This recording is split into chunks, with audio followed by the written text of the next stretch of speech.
Okay guys, this is the last part of Civil War, and remember your Civil War AMSCO reading guide is due this evening. So let's talk about part 4. This is total war. We've had the turning point of the war with Gettysburg and Vicksburg, and now we're going to have the final aspects of this war, and this is called Total War. And basically, Total War means no holds barred. You can see the bombed down areas here, the fire and destruction, and it's going to break the back of the South. African Americans, after Emancipation Proclamation, we talked about how many did it actually free. It didn't necessarily free any, but it did embolden enslaved people in the South to make their way to Union lines and to escape from their bondage. It also inspired African Americans to join and fight for the Union. Frederick Douglass is going to push Abraham Lincoln to promote this, and in the last parts of the war, about 180,000 African Americans enlisted in the Union Army. That they made up about 10% of the Union Army at the end, and they were all volunteers. The first group of black soldiers was in Kansas, but the one that most people remember the best is the Massachusetts 54th. And they were an all-volunteer army led by a son of a famous abolitionist in Massachusetts. The film Glory is based on their training and their ultimate heroic fight at a place called Fort Wagner. And as a matter of fact, Denzel Washington will win an Academy Award for Best Supporting Actor. Matthew Broderick, I believe, was nominated. Didn't win, but he should have. It was very, very good. And these guys fought heroically and overcame lots of prejudice. At one point, they refused to take their salary because they were being paid less than the white soldiers, and it made such a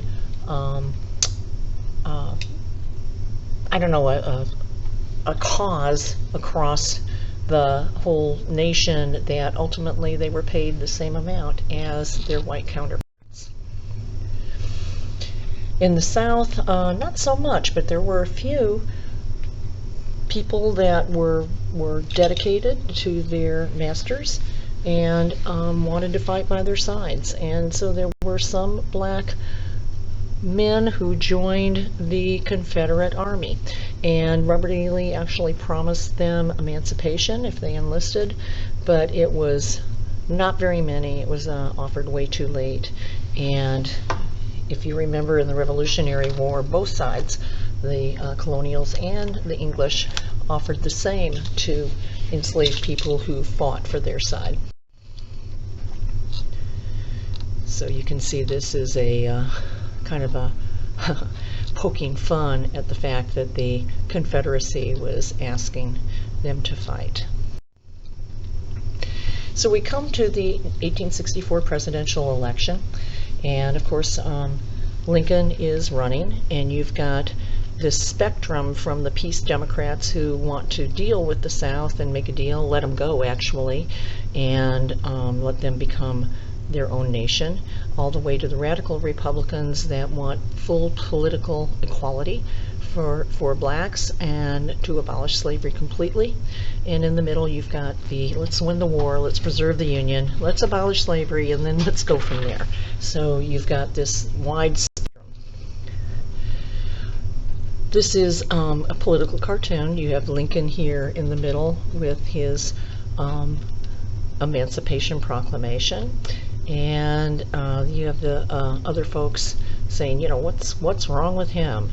And again, you can see she's in Stars and Stripes. They're playing the political card here. Their candidate is General George McClellan, and if you remember him, he's the one who Lincoln fired, and he is going to advocate for peace and to negotiate with the South. fighting against Lincoln and wanting to end Lincoln's despotism. Lincoln is portrayed here as Abram Africanus, and they are saying that he is pretty evil. And again, you know, we always think of the meanness in politics today. It's been a fact of life, sadly. So this is how the election will unfold. You can see the Confederate States did not vote, okay? They had left the Union and did not vote. The only states McClellan takes, he takes only 3 states. That's Kentucky, Delaware, and New Jersey. And New Jersey's kind of surprising. Delaware, a border state, Kentucky, a border state. Not really surprising there, but Lincoln even took Missouri.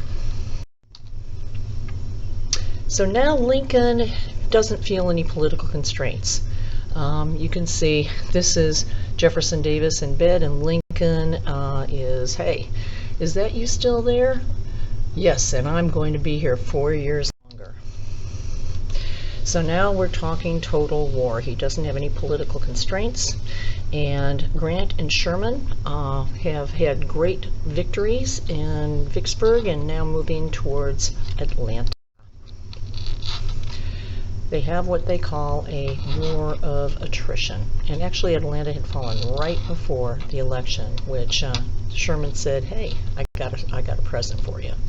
So this is going to be Lee versus Grant, and Lee is going to fight Grant in the Virginia area, and Sherman is going to move from Atlanta, and you can see this is called the March to the Sea. And he cuts this wide swath through the area all the way to Savannah, and he is burning plantations, he is burning crops, he is breaking the back of the South, and this is called Sherman's March to the Sea. Sherman is probably one of the most hated men in the South at this point in time. You can see the burning of buildings, they're tearing down the telegraphs, a lot of stuff going on in this picture of Sherman. He has a couple of campaigns, but he it's pretty easy. There's a few fights here and there. Like I said, we're only covering the major battles, and he makes pretty short work of Beauregard and Johnston. Burning of Columbia as part of this this rampage through the South. And this is a famous speech that he gives, and he gives this a little bit later after the war. You can see this is 1879, and it's been quoted many times. I've been through 2 wars. He also fought in the Mexican-American War. I've been through 2 wars, and I know. I've seen cities and homes in ashes. I've seen thousands of men lying on the ground, their dead faces looking up at the skies. I tell you, war is hell. The Southerners want to negotiate, and they reach out to Lincoln, and it's called the Hampton Roads Conference. And it's called that because they actually meet on a steamboat.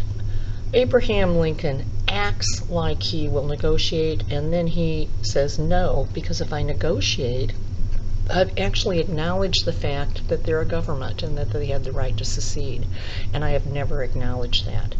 So they actually wait, and they think that Lincoln will come, but he does not. So their attempt at peace is going to fail. Lincoln gives his second inaugural, and remember they used to inaugurate in March instead of January.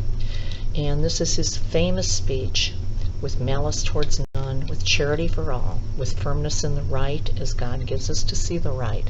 Let us strive on to finish the work we are in, to bind up the nation's wounds, to care for him who shall have borne the battle, and for his widow and his orphan, to do all which may achieve and cherish a just and lasting peace among ourselves and with all nations. What beautiful words. And he's reaching out and saying, let's move on. And if he had not been killed, Reconstruction might have looked very different than it did. Again, great words. Lee is ultimately successful. Again, there are several battles, Cold Harbor, and lots of loss of life before this happens. But Lee and Grant had actually served together in the Mexican War, and you can see them shaking hands here. Lee will hand over his sword to Grant, and Grant will give concessions. He will allow the soldiers to keep their horses, their small arms, and return home to the South. Richmond has fallen, and Lincoln actually visits Richmond after this this surrender and comments on how horrible war is, and that very well could have been what Washington, D.C. looked like. So ultimately the war is over, and Lincoln, this is a statue in Richmond, and with his famous words from his second inaugural, to bind up the nation's wounds.